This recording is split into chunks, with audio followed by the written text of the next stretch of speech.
What's up, everybody? Thanks as always for supporting the show. It would mean a lot to me if you would take a second to scroll down and hit that subscribe button to the Hoops Tonight YouTube channel, and then follow me on social media on TikTok, Instagram, and Twitter so you guys don't miss any of our content over the course of this season. All right, let's talk some basketball.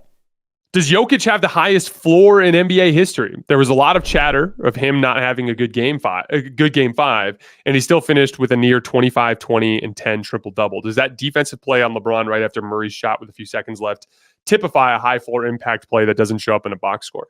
So this is a really interesting question, and I'm inclined to agree. I think Jokic probably does have the highest floor in NBA history. Other high floor players in NBA history, LeBron's famous high floor type of guy, they're usually bigger, stronger athletes, right? Because on the nights that your jump shot's not falling, you can still impact the game at a super high level with just your athleticism, right? But Jokic takes that to another level because he's ground bound. And what I mean by that is, like, even LeBron, if he's not as engaged athletically as he needs to be, can be less impactful than if he's super engaged athletically, right? With Jokic, because he's ground bound, meaning like his advantage is literally just by standing. So like, for instance, if he's running two-man game with Murray and AD has to show on the other side of the screen and Jokic Jokic can rumble down the lane 2-3 steps and just kind of stand there and shield a guy off with one arm and grab the ball with his right hand and like tap it back into the basket, or left hand to tap it in. So like he has this ability to impact the game just through his sheer size, to the extent that it doesn't even necessarily, like, he could even have a game where he's jogging in transition and still be deeply impactful because he's an excellent defensive rebounder, a guy that's going to clean up a bunch of stuff around the rim, and obviously he's a great screener and stuff and things along those lines, right? So like I view Jokic, because he's a ground-bound, massive human being that can rely on size, to be the highest floor player that I've ever seen. Because you're right, I didn't think he had a great series by Jokic's standards, and his numbers were absolutely absurd. And again, the things you're complaining about, if you're talking about the low end of Jokic in this series, it's mainly the defensive end. He just really struggled guarding pick and roll, and he couldn't guard AD in the post. But it's like, in spite of all of that, he was super deeply impactful. And like, what I thought was fascinating is Mike Malone giving him the defensive player of the game chain, and then did you notice what he said right after that? He handed him the defensive player of the game chain, and then I think he had 18 defensive rebounds, if I remember correctly. And he's like, had 18 defensive rebounds. And I thought that was super fascinating, because defensive rebounding is a huge part of the defensive end of the floor. That's how you end a defensive possession.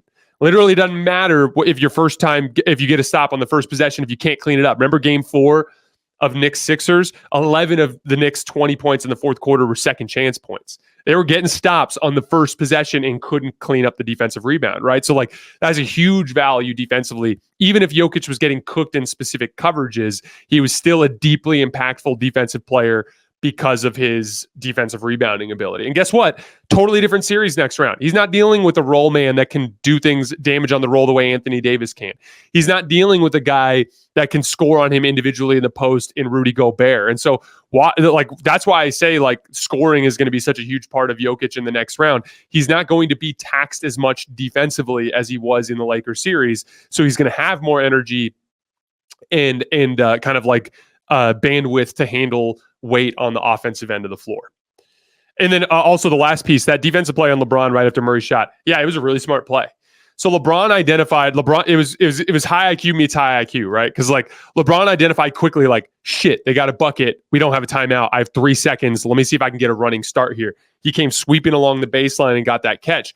Jokic identified it and cut LeBron off and made him get rid of the basketball. If LeBron has a head of steam and he elevates cleanly from 50 feet, that shot has maybe a 5% chance of going in.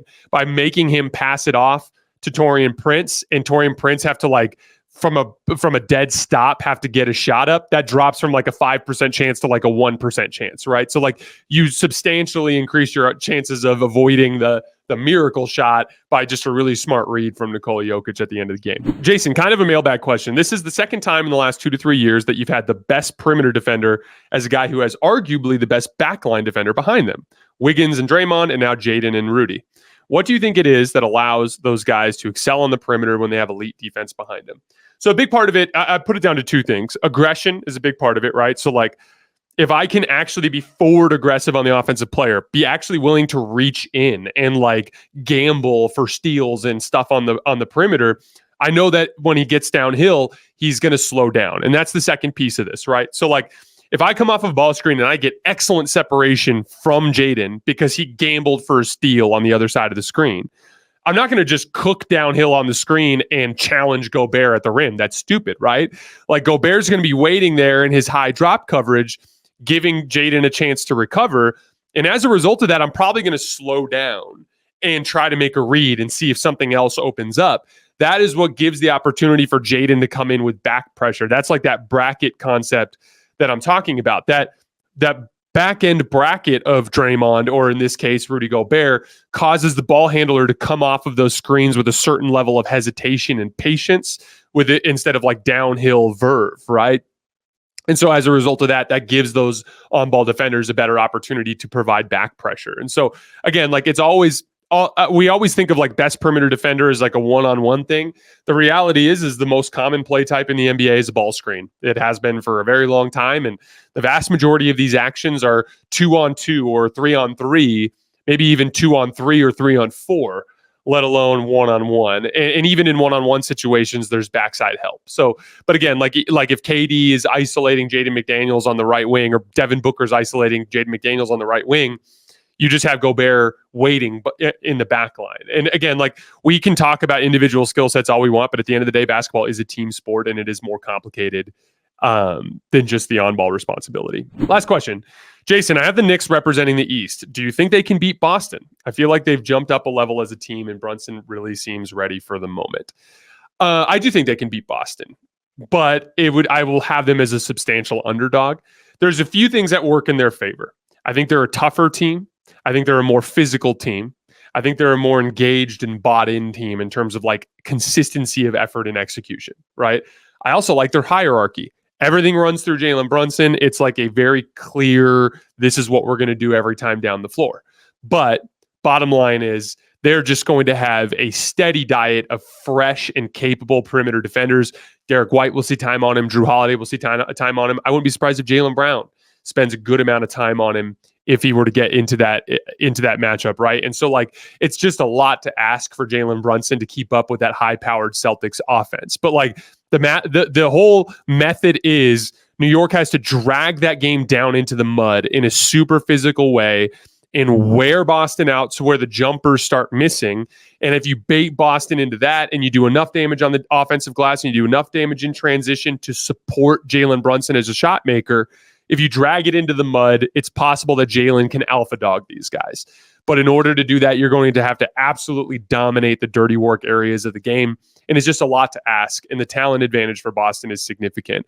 Porzingis being out for that series is another thing without rim protection that could make it a little easier for Jalen to work in ball screens. But don't be surprised if you see Boston go to a lot of switching in a situation like that to try to tire out Jalen Brunson attacking in isolation. But they're not out of this yet. They still got to get through Philly. I think Philly will be favored in Game 6 for good reason.